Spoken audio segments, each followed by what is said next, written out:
that has been as high as number 4 in the world as far as top grossing apps in the world. Maybe it's something that is useful to the individual investor. We first put the app from my large spreadsheet, very large spreadsheet. It's got 3,800 rows. No, it's got about 5,000 rows right now, and a whole heck of a lot of columns. I'm going to run out of space here pretty soon. The app is beautiful on the iPhone, which it was designed for originally. And then I heard people, when's it going to be on the Android? Okay, well, then we made it available on the Android, which I use my Android Samsung Galaxy for my Android version, and obviously the iPad. It looks real nice on there. It hasn't been designed yet specifically for an iPad, but the iPhone version looks very good. And then we had the biggest clamor of all was for a PC version. Let's get it on the big screen. And now we have a PC version, a web-based version of the app, beststocksnowapp.com. Here's how I use the app. I manage a lot of money here at Gunderson Capital Management. I manage money for people all across America. I use the app at the center of my money management.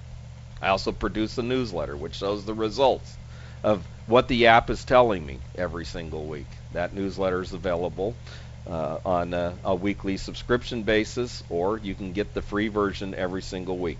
I begin with asset classes, the ranking of the asset classes. You know about asset allocation. There's bonds, there's natural resources, there's gold, there's foreign stocks, there's U.S. small caps, there's U.S. mid caps. I have 60 different asset classes, and I rank them daily.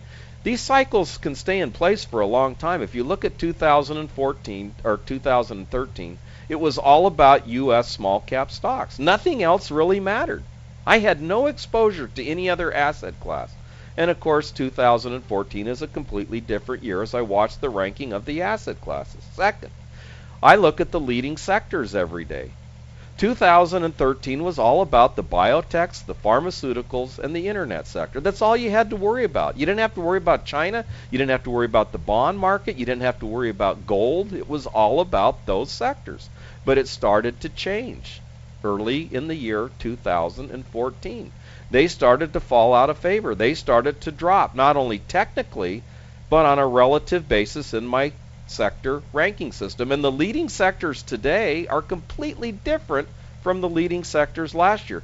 How important is, if you're a 401k investor, how important is it to know where the leading sectors in the market are? It's absolutely vital. Third, I look at the leading indexes around the world. I track about 66 indexes, from Australia to Malaysia to Singapore to China to Canada to Latin America to Brazil to America.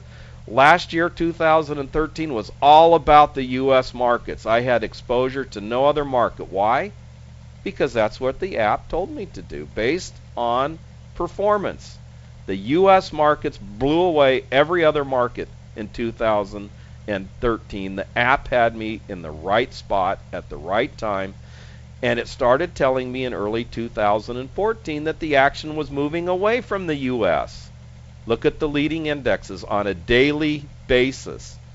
And don't forget, there's markets all over the world. We have more than just the NASDAQ here, okay? The next thing I do is I look at the leading stocks every day. I basically stay within that 1 to 300 range, okay? Those are the ones that I'm interested in, and I look at them on a daily basis. I know it's a chore, but I look at their charts on a daily basis. And that's where the technicals come in. I'm looking at the top 300. These are the ones that I'm interested in. I don't like downtrends. No, I'm not a contrarian investor. I don't like sideways trends. Nope, I don't like stocks that are stuck in neutral. In fact, downtrends and sideways trends would not be showing up in my top 300. That would be a very rare occurrence. I like stocks where there's some kind of inertia, there's some kind of catalyst that's breaking that stock out of its sideways trend, and it's beginning a new uptrend. And usually those are going to be the highly rated stocks using my system, which again includes value, performance, and technicals. And they're weighted a little bit differently. I don't believe in pure value investing. I think it has its weaknesses. I think it points out too many value traps. And momentum leaves out value, which I think is deadly. Go back to the year 2000 and see what the leaving valuation out of the equation in the NASDAQ did. The technicals help me fine-tune amongst those 300. Look, I'm able to eliminate 3,500 different stocks. I don't have to worry about them. I'm interested in those top 300. And lastly, every day my Twitter feed is on my app. It's right there, live tweets. If I see something that really looks spectacular, I send out a tweet. I'm an observer of the market. I probably look at more stocks during the course of the day than 99% of the people in my industry. I think that gives me a lot of facts and a lot of evidence to weigh out in my mind on a daily basis. And when I combine that with the power of the app, which gives me the valuations, which gives me the performance, which gives me an overall grade, I like stocks that are A- ranked or better, and I like stocks that have good technical patterns. Now lastly, some of you are income investors. Well, look up the top income stocks that pay dividends. Some of you are aggressive growth investors. Look up the top aggressive stocks. Some of you are more conservative, large cap, dividend paying stocks. Look up the top conservative stocks on a relative basis. That's how I use the app on a daily basis. I talk about my observations daily on my national radio show. And every week I summarize my observations on the market in my newsletter, the Best Stocks Now newsletter. And I give you those screenshots that I'm looking at. Here's where we are with the sectors right now. Here's where we are with the asset classes right now. Here's where we are with the technicals right now. And here's what I'm buying. Here are my 5 different model portfolios in the different categories that I just talked about. Aggressive, conservative, income.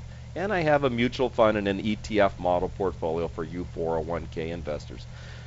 I'm a professional money manager. I invented the app for my own use. I found that it was very useful, and I decided to make it available to the general public, and the results are there. It's been as high as number 4 in the world. Is it magic? No. Does it still require the human touch? Yes. One last thing. I like to protect myself on the downside. I don't like to see a stock going down more than 7, 8, 9, 10%. That's how I use the Best Stocks Now app.